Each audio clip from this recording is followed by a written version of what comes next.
रूपांतरण। क्या यीशु सचमुच मूसा और एलियाह के साथ प्रकट हुए थे?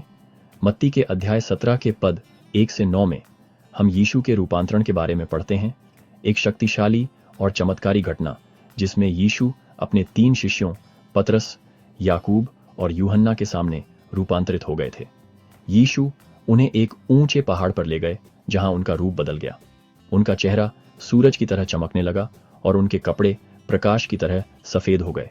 इसी दौरान मूसा और एलिय्याह प्रकट हुए और यीशु के साथ बातें की। मूसा और एलिय्याह का प्रकट होना महत्वपूर्ण था। मूसा व्यवस्था का प्रतिनिधित्व करते थे क्योंकि वे ही थे जिन्हें ईश्वर से 10 आज्ञाएं मिली थीं, और एलिय्याह नबियों का प्रतिनिधित्व करते थे क्योंकि वे पुराने नियम के सबसे महान नबियों में से एक थे। यीशु के साथ उनकी उपस्थिति ने इस बात की पुष्टि की कि वे व्यवस्था और नबियों दोनों की पूर्ति थे। यीशु ही थे जो व्यवस्था को पूरा करने और आने वाले मसीहा की भविष्यवाणियों को पूरा करने आए थे। इस घटना की महिमा से अभिभूत होकर पतरस ने यीशु, मूसा और एलिय्याह के लिए 3 तंबू या आश्रय बनाने की पेशकश की।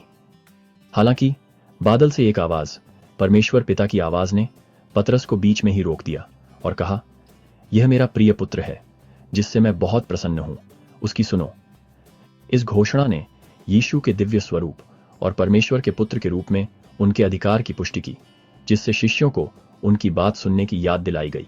रूपांतरण के बाद यीशु ने पतरस, याकूब और यूहन्ना को निर्देश दिया कि वे अपने पुनरुत्थान तक किसी को भी इस बारे में न बताएं कि उन्होंने क्या देखा था। ऐसा इसलिए था ताकि उनके मिशन की पूरी समझ सही समय तक छिपी रहे। रूपांतरण हमें यीशु मसीह के दिव्य स्वरूप के बारे में सिखाता है। यह बताता है कि वे व्यवस्था और नबियों की पूर्ति हैं और उनके पास परमेश्वर पिता का अधिकार है। यह पुराने नियम और नए नियम के बीच संबंध को भी दर्शाता है। यह प्रदर्शित करता है कि मूसा और नबियों की शिक्षाएं उद्धारकर्ता के रूप में यीशु की ओर इशारा करती हैं।